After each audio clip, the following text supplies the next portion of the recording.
Assalamualaikum warahmatullahi wabarakatuh. Perkenalkan, nama saya Farhan Himawan selaku Ketua Kelompok dari Kelompok 6. Dan anggota kelompok saya yaitu Elvira Dewi Silvana, Fikri Haikal Hermawan, Hafiza Aurelia Afra, dan Irvianti Nurkhaliza. Dalam video ini, Kelompok 6 akan mempresentasikan tugas akhir mata kuliah Hukum Perikatan mengenai analisis pembatalan perjanjian karena tidak memenuhi syarat kesepakatan. Dalam putusan Mahkamah Agung nomor 756K /PDT.SUS/BPSK/2014. Lalu pada pasal 1320 KUH Perdata menyebutkan adanya 4 syarat sahnya suatu perjanjian, yaitu 1. Adanya kata sepakat bagi mereka yang mengikatkan dirinya. 2. Kecakapan para pihak untuk membuat suatu perikatan. 3. Suatu hal tertentu. Dan 4. Suatu sebab atau kausa yang halal.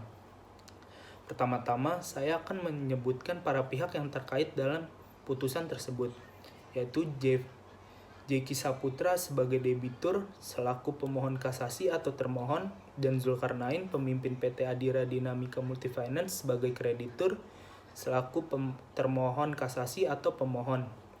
Lalu saya akan menjelaskan perkara yang diangkat, yaitu tentang pembatalan perjanjian karena tidak memenuhi syarat kesepakatan. Dalam hal ini terdapat masalah sengketa konsumen tentang prestasi Jeki Saputra melakukan pembelian mobil melalui leasing pada PT Adira Dinamika Multifinance. Akan tetapi, Jeki Saputra melakukan prestasi karena tidak bisa membayar angsuran ke-9 hingga akhirnya menunggak sampai angsuran ke-10 dan ke-11. Dan pada akhirnya Zulkarnain melakukan penarikan paksa mobil yang menjadi jaminan tersebut. Lalu Jeki Saputra langsung menggugat Zulkarnain ke BPSK Kota Solok, kemudian memenangkan Jeki Saputra dengan pertimbangan pihak Zulkarnain tidak menghadiri persidangan sebanyak 2 kali. Akhirnya Zulkarnain merasa keberatan atas putusan BPSK dan mengajukan permohonan keberatan ke pengadilan dengan alasan BPSK Kota Solok mengeluarkan keputusan yang keliru. Dalam hal ini, BPSK telah mengadili perkara di luar ketentuan undang-undang bahwa dalam pasal 45 ayat 2 Undang-Undang nomor 8 tahun 1999 tentang perlindungan konsumen disebutkan bahwa penyelesaian sengketa konsumen dapat ditempuh melalui pengadilan ataupun di luar pengadilan berdasarkan pilihan sukarela para pihak yang bersengketa. Assalamualaikum warahmatullahi wabarakatuh. Nama saya Fikri Haikal Hermawan dengan NIM 01001800-196. Di sini saya akan menjelaskan duduk perkara. Nomor 1, bahwa alasan pemohon karena ada putusan Badan Penyelesaian Sengketa Konsumen Kota Solo terdapat kehilafan dan kekeliruan yang nyata. BPSK Solo telah mengadili perkara di luar ketentuan undang-undang. Yang kedua, bahwa pasal 45 ayat 2 Undang-Undang nomor 8 tahun 1999 dan pasal 4 Kemenperindag tersebut menyatakan dengan tegas penyelesaian sengketa di BPSK hanya dilaksanakan atas persetujuan para pihak yang bersengketa, baik penyelesaian secara mediasi, konsilasi, atau arbitrase. Harus sepakat terlebih dahulu para pihak mengenai jenis metode penyelesaian dan memilih arbiter untuk menyelesaikan sengketa, sebab BPSK dapat menyelesaikan dan memberikan putusan. Yang ketiga, dalam perkara akuo pemohon tidak pernah memilih Badan Penyelesaian Sengketa Konsumen Kota Solo sebagai tempat penyelesaian sengketa, bahwa pemohon tidak hadir pada persidangan perkara ini karena pemohon telah sampaikan secara lisan. Yang keempat, bahwa dalam pertimbangan hukum BPSK Kota Solo pada halaman 6 alinea ketiga berbunyi menimbang bahwa sesuai dengan ketentuan pasal 36 ayat 3 Kemenperindag menyatakan bahwa bila mana pada persidangan kedua konsumen tidak hadir, maka gugatannya dinyatakan gugur demi hukum. Sebaliknya, jika pelaku usaha yang tidak hadir, maka gugatan konsumen dikabulkan oleh majelis tanpa kehadiran pelaku usaha. Yang kelima, bahwa BPSK Kota Solo telah sangat keliru dan salah dan memutarbalikan nafsirkan pasal tersebut karena pasal tersebut tidak berdiri sendiri, akan tetapi berkaitan dengan pasal sebelumnya, mulai dari pasal 32 mengenai persidangan dengan cara arbitrase, pasal 33, 34, dan 35 tidak bisa dibaca dan ditafsirkan pasal 36 ayat 3 itu saja. Yang keenam, bahwa pengertian dalam pasal 36 ayat 3 Kemenperindak tersebut adalah berkaitan dengan pasal 32, yaitu terlebih dahulu pihak harus telah sepakat memilih cara penyelesaian sengketa secara arbitrase dan para pihak juga telah memilih arbiter masing-masing dan telah ditetapkan hari sidang arbitrasenya. Kemudian berulah apabila pada persidangan kedua konsumen tidak hadir, gugatan dikabulkan. Sebaiknya jika pelaku usaha tidak hadir, maka gugatan konsumen dikabulkan majelis tanpa kehadiran pelaku usaha. Nama saya Hafidah Aurelia Afra dengan NIM 0100182116 ingin menjelaskan tentang pertimbangan hakim. Pertimbangan BPSK. Karena dari pihak Zulkarnain tidak menghadiri sidang sebanyak 2 kali, maka dianggap pihak Zulkarnain mengabulkan gugatan seluruhnya dari pihak Jeki Saputra. Pertimbangan Hakim PN Muaro. Apabila jalan musyawarah dan mufakat tidak tercapai, maka para pihak sepakat untuk menyelesaikan melalui pengadilan negeri di wilayah kreditur berkantor. Maka dalam hal ini pengadilan negeri Muaro berwenang memeriksa dan memutus perkara ini.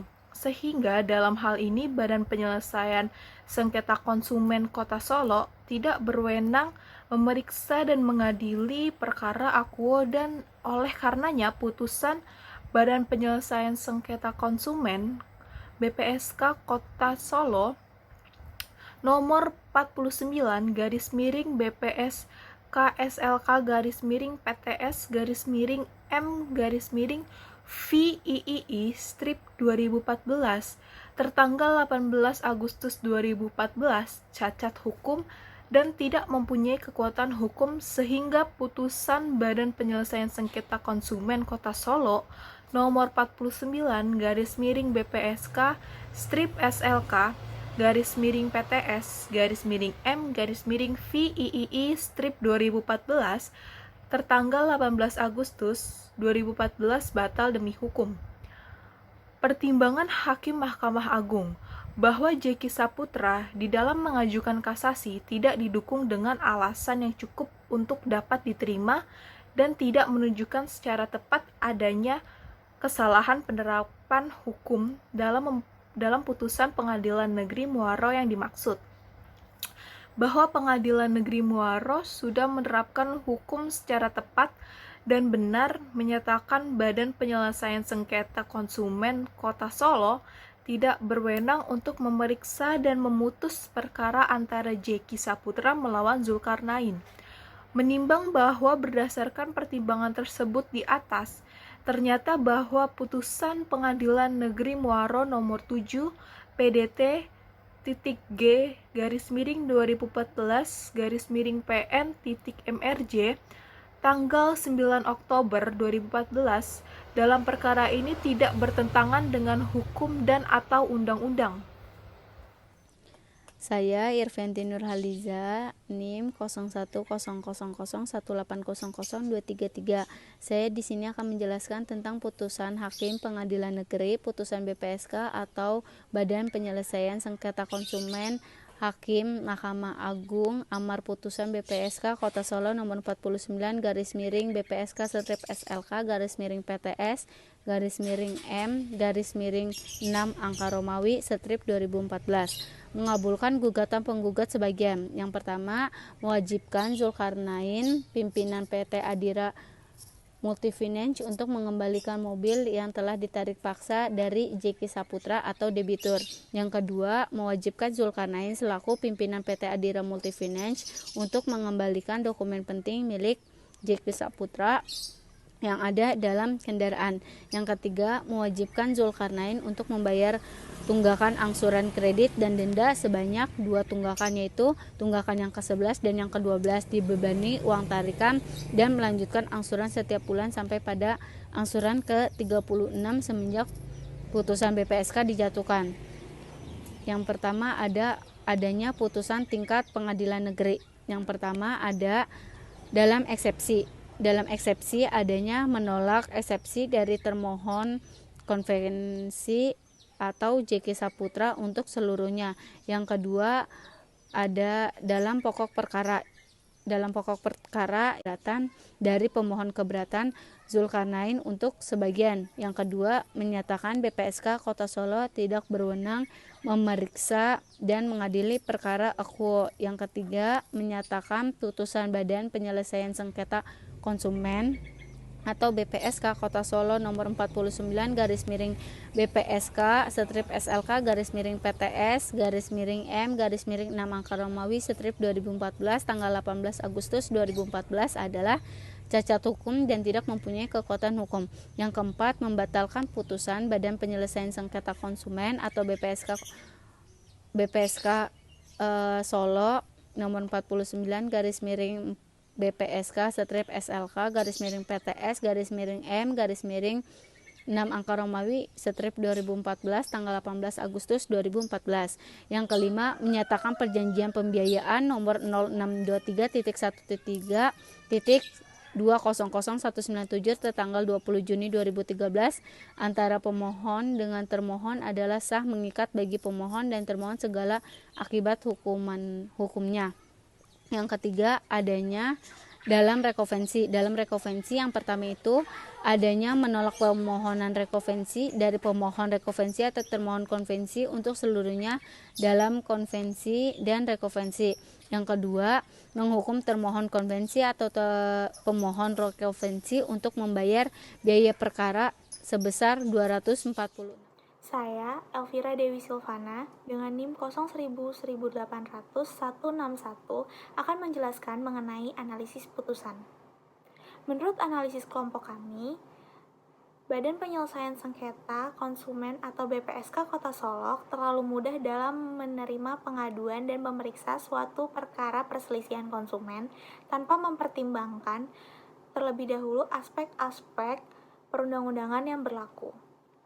Dan BPSK seringkali melampaui batasan-batasan kewenangan yang diberikan dalam menjalankan tugasnya.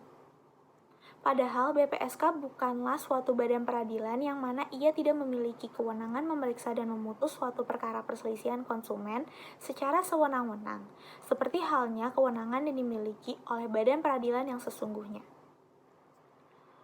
Prosedur pemeriksaan yang dilakukan oleh BPSK Solok terkesan memihak kepada salah satu pihak, yaitu pihak konsumen. Dalam hal ini adalah JK Saputra sebagai penggugat, dan tidak mendengarkan dan mempertimbangkan pendapat dan kemauan dari pihak yang lain, yaitu pihak yang digugat dalam hal ini adalah Zulkarnain, yaitu pimpinan PT Adira Dinamika Multifinance, di mana pihak Zulkarnain sudah meminta kepada BPSK agar kasus ini diselesaikan di pengadilan negeri saja.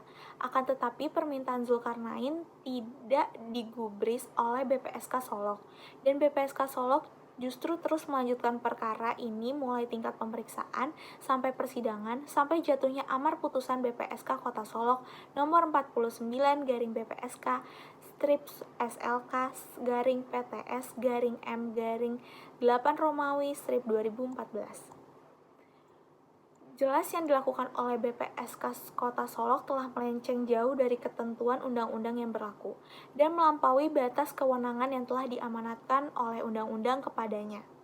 Dalam kasus ini, BPSK terkesan tidak netral dan condong memihak kepada salah satu pihak saja, yaitu JK Saputra, yang mana seharusnya BPSK sebagai penengah terhadap pihak-pihak yang sedang berselisih dan memberi arahan dan saran di dalam langkah-langkah yang ditempuh dalam menyelesaikan suatu sengketa konsumen, dan harus mendengarkan dan menuruti cara apa yang dipilih oleh para pihak dalam menyelesaikan perselisihannya sesuai dengan ketentuan undang-undang yang berlaku. Pasal 45 ayat 2 Undang-Undang Nomor 8 Tahun 1999 dan Pasal 4 Keputusan Menteri Perindustrian dan Dagang Nomor 350/MPP/Cap/2001 menyatakan dengan tegas penyelesaian sengketa di BPSK hanya dapat dilaksanakan atas persetujuan para pihak yang bersengketa. Baik penyelesaian secara mediasi, konsiliasi, atau arbitrase harus sepakat terlebih dahulu para pihak mengenai jenis metode penyelesaian mana dan memilih arbiter untuk menyelesaikan sengketa, barulah BPSK dapat menyelesaikan dan memberikan putusan. Sehingga dalam hal ini, BPSK Kota Solok harus introspeksi diri supaya di dalam menjalankan tugas-tugasnya harus sesuai dengan amanat undang-undang yang berlaku dan yang telah dimandatkan kepada Badan Penyelesaian Sengketa Kota Solok.